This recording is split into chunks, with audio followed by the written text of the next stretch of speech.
สังวานในเย้าน้องอ่านเปลี่ยนปรันเมืองกินเมืองเศร้าเฮาสายแต่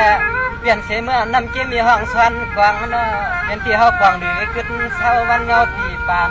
น้องเปลี่ยนเขาเปลี่ยนเมืองเฮ็ดไทยเฮ็ดการเฮ็ดนาเมืองจอมจนสันลอยต้นลาดาป่ากวางอย่างน้องยิงที่เฮาจองไปเมื่อ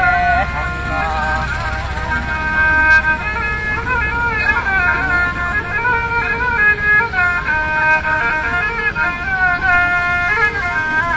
ะนกฟังเมื่อยามในเฮาก็ย้อนวิดเย้าเหือดวนกาความป้าให้ปลายยิบข้อมือน้องเฮายุบคือไปอย่างซ้ำหาย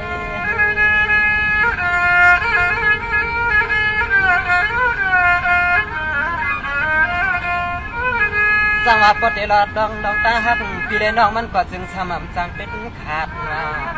จู้ใส่เปี่ยมขยะภาพยานน้องอยู่เฮืองาใจอ่อนปีไหนก็อ่ำเฟืองเตียงตาสุน้องสิตั้งช่องจอมปีเฮาพัดเมื่อที่เมืองปีเฮาอยู่ที่นี่วันกา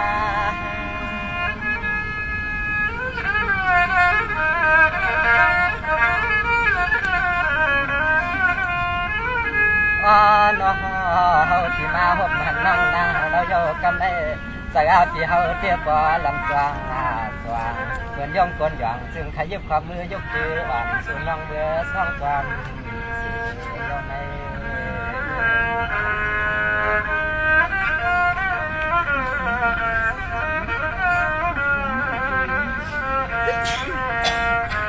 สังวานในเย้าน้องอันเปลี่ยนว่าเขาก็สวมเดือสุดกันเย้าหน้าก่อนผู้นอนนอนค้างจอมตั้งไปไกลน้อพี่ก็คัดใจมาจูฮัลโหลมาหันเสกเขาทุนวันยังก่อนฟองปลาเย้าเขาเตียวก็จึงขยันเกี่ยวย้อนลัวเพราะว่ายิ่งน้องเขาพี่อันขยันก็ฟองผัวเขาซ่องความกันน้อ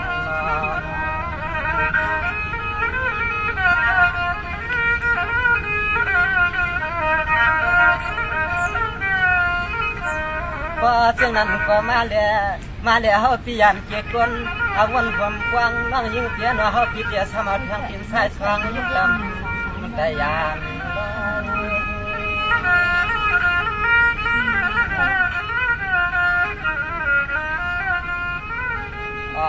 น้อกำในหาพี่สองน้องตั้งพี่กินยุบข้าวซอยหลังตำน้องคำเมื่อมาลิกาสองขาดำมายังซ้อมกันก็ว่าสุหักเขาก็บ่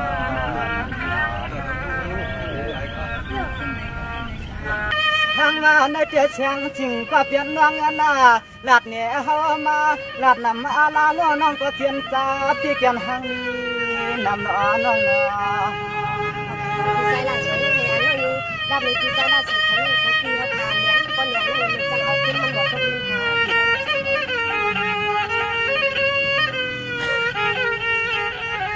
สังวาในเตี้ยเชียงจริงก็เป็นนางยิงซ้ำปักว่างันว่าเนื้อจัดอ่อนอำตาลปานอ่อนอำไผ่อาย่อยทุกเรียกทุกเสียจึงนางปีเฮาในอำแทกก็ใจสังละสวยปีอำเตียบเสียงนางเขาเปลี่ยนนู่นแน่ลูกเนี้ยเตี้ยเฮาผิดดักไปมาว่าแสกัน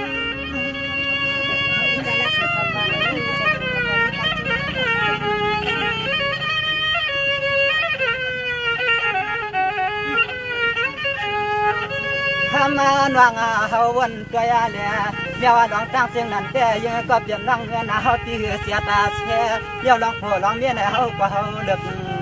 อำจานาอาย่อยอำมาในก็ที่มาที่ลองหักลองยางในสายสั่งได้สังหารเอาอยู่แล้วก็พี่ใส่ลาสวยเรื่องนี้สวยมีตังจริงตังสิ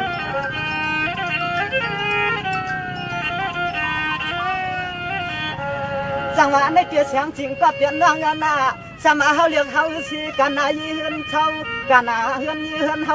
สิอันนอนปีนาเพราะว่าอันเจ็บดังกันเปียเสียในวัดวันดังนั่งเท่านั่งซุ่มฮัลโหลเพราะว่าอันเคยเมื่อกุ้งที่เฮาว่าเคยเก๋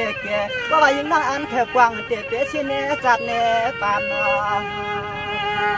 ก็พี่ใส่ลาสวยคือใส่ก่อนหน้านี้ก็เรื่องนี้ใส่ถุงเขาเดี๋ยวมีตังจริงเลย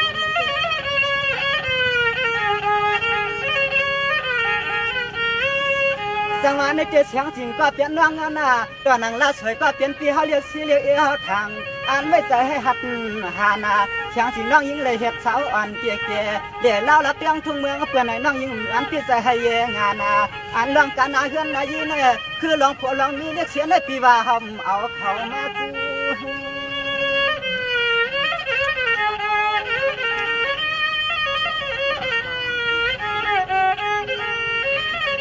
สังวาในที่ตอนตาปาภายใต้ฉางก็เปลี่ยนเปียวตีวันนอสมาเปลี่ยนเหก็ยาวเปลี่ยนเก้าก็อย่าว่าเสียสาหักเรียกกันว่าสังสือว่าเมียนเสียตั้งทางเรียอาเกียกสมาจัดอ่อนเหลี่ยมเถือกไหนก็อ่อนนอจัดอ่อนอำตันปานอ่อนอำไทยอายสุเลี้ยวเรียกไปทนสมาปีกุเปลี่ยนเสมาโอ้หนุ่มเกี่ยวอ่ำซ้ำไปมวนจำตีไปตีลำน้องข้าเมื่อกลัวปีเนียงปาลิ้นวันขึ้นมีดังทาง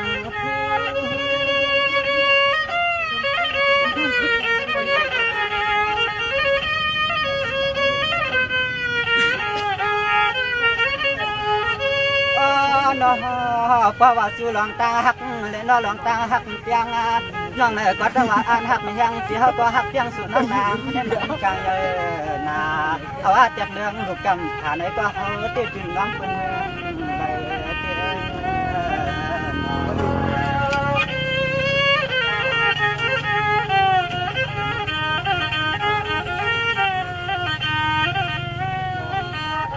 สังวาในเจียนนี่เสียงจริงก็เปลี่ยนน้องนาวัดที่ขี้กันน้องตั้งหักเตี้ยว่าว่าเสียงจริงน้องที่มีเสียสามเปียงลำทำกำงามวันนาปีหักสุดเตี้ยนำเสือนางดินเมืองตัวน่าอ่อนนอเตียมปังนอเพอซ้ำตัวไทยนอ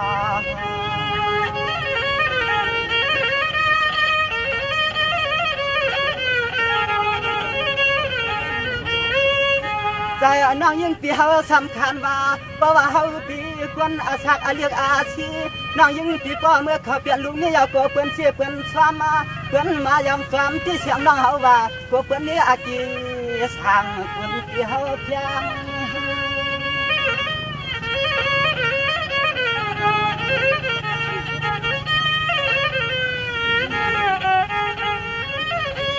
สังวาในยาวเสียงจริงก็เปลี่ยนว่าเงินตอนตาปรับหายว่าใจช่างก็เปลี่ยนปีเฮาตีอันเคยฟังตั้งฟังเตี้ยชาวเกี่ยอำได้เรียกเกียงวันนอชาวอันเตียเปียงสหเรียกจังขึ้นนอน้องอันเปียนออายใหญ่ทุกจังจินเขาไกลเล่าทั้งไปปุ่นไปในปีไว้ใส่เสียงนั่นแหละเขาตั้งเรียกนางสิ่งอ่อนใหญ่เสียงก็มีเฮือนเฮา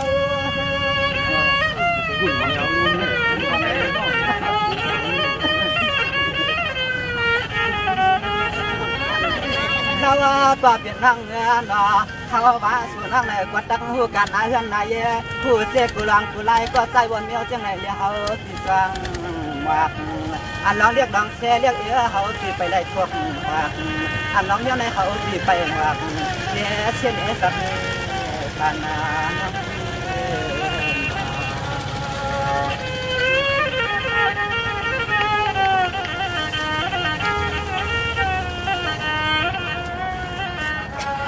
สังวาในเตี้ยเสียงจริงก็เปลี่ยนนางนาสมาเปลี่ยนเหือกว่ายาวเพราะว่าหูกันนาเฮือนจีงอหูกันนาเฮือนจีว่าเขาเปลี่ยนหลังก็เฮือนนี้นางหือปีปานังเป่าของป่าแต้มไหลมาเสียมานี่เสียงอีเฮาก็ปีสาวยามันยาคือเรื่องตั้งสัตว์ปันปีเฮาเรียกซีเรียกเอน้องเฮาก็ยาวนาในก็เฮาปิ่มบางวางสุน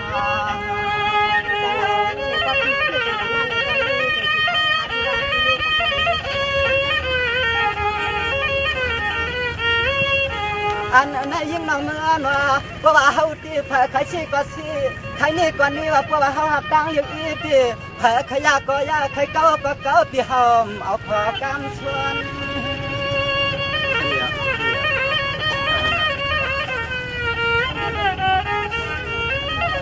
จังหวะคำสั่งก็เปลี่ยนเปียวที่สวนหาตาเสียตาเลยเปียงเสียงยาอย่างกาโพต้นเฮือนต้นเยอะเลยโคสั่งนาหางเฮาเลยเปลี่ยนหน้าเฮือนนายเรียกเอเฮาไปนี่เลยลาย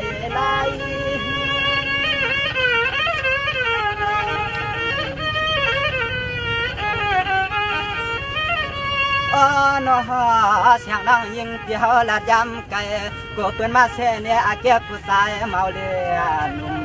กูเปิ้นมาเสเนี่ยอาเก็บที่เฮาซ้ำมาอยู่เอาเรียกนางสาวเกอ่อนเมืองตะเมืองอยู่ในน้องว่า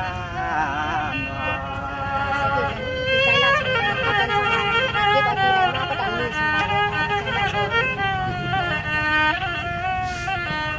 จังหวะในเตียวเสียงจริงก็เป็นงานน่ะเฮาปีสมายินข่าวที่เนาเปิ้นว่าสาวกินในฮู้กะนาเฮือนจี้ว่าชาวอันเรียกไปสิในอ้อนองรวมเรียนพงไล่ขึ้นไล่ลวงยาวเทกขังเทกขาการได้เมียสิก็มันฮู้ตินว่าจังเทกขากะเลยก็ตินว่าวนกะนาเฮือนนายิเรียกเป็นเสียงนั้นแล้วเกี่ยวมาเกิดกลางสู่เป็นเสียงนั้นแล้วสองมาเกิดกลางสู่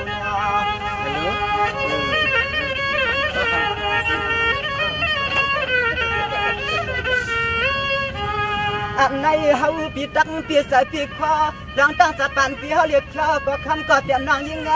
คือหลังกันนาเฮือนนายีวันมีลองช่างก็เฮาปีหมอไหล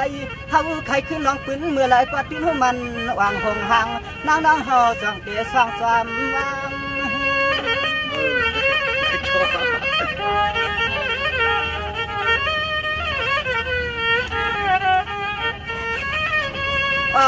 น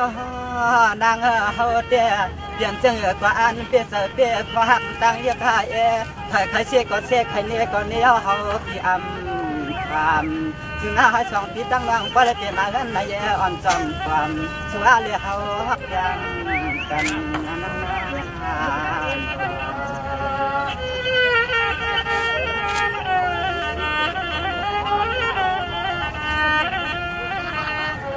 สังวาในเตียเสียงจริงก็เปลี่ยนนางนาลังอันเนี้ยในเตียผ่านก็หันก็อำกันนะสมาเฮาปีเฮ็ดเปลี่ยนหมอกรรมในเมืองฮัลโหลเราเตียงหลับเตียงทุ่งเมืองปีไหนก็เฮาปีไปเรียกยังเฮาปีตั้งว่าไปเปียงเอานู่นนี่ลูกนี้ก็เลยก็เฮาไปเฮ็ดตามจำหาตามูนี่เกียดด้วยเสียงนางยิงก็กวนเดียว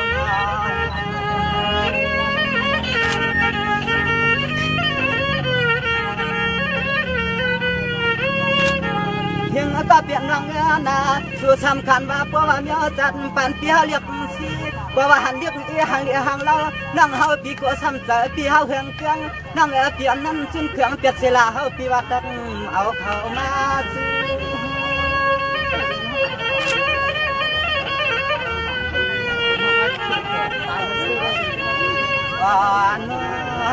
จึงให้กว่าไหนผู้มาข้างเรียกนางก็จัดปันให้เฮาเกิดวันลำเชเนี่ยอาแกน้องเฮาเรียกเฮาใหญ่เพราะว่าสุนังใส่หักพอถ้าพ่อเมียนตางก็ปีเฮาอยู่เสียชื่อว่าเรียกเฮาเตือนตั้งไว้สุนันย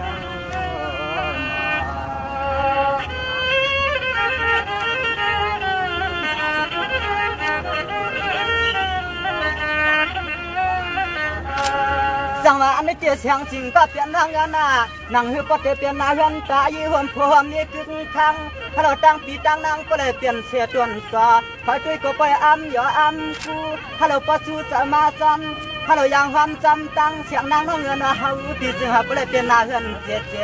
เดี๋ยวหันอย่างนางหังเดี๋ยวหังเราก็เฮาปีจะเตรียมเฮืองอำเฮืองเปลี่ยนต่างเลย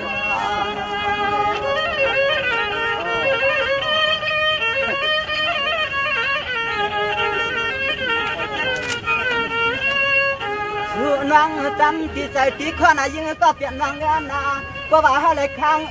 เสียงนางยิงที่เฮาเย้าเปลี่ยนเสียงหือหนึ่งมาก็สุนเฮายานคุณนางงาม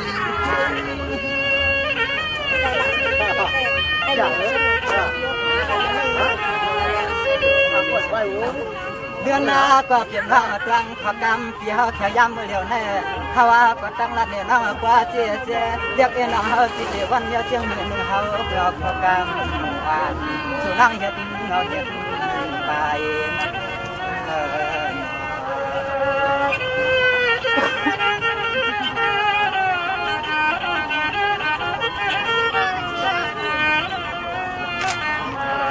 จังหวะนี้เจียเสียงจริงนอนเปียนะกันในเสียงจริงนอนปีขนาดไหนเฮามาเฮาเทียบกับตั้งใจยินจำนะ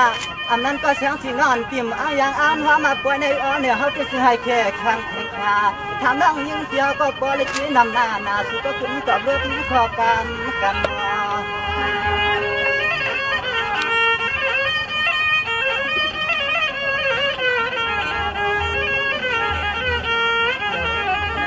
อันนี้สิ่งเขาก็เลยเปลี่ยนนายนายความผัวความเมียในส่วนช่วยเขาใจกันวันเครื่องอรุณฟังช่วยเขาใจกันให้ยองครั้งก็เทียบเป็นนาเห็นตั้ง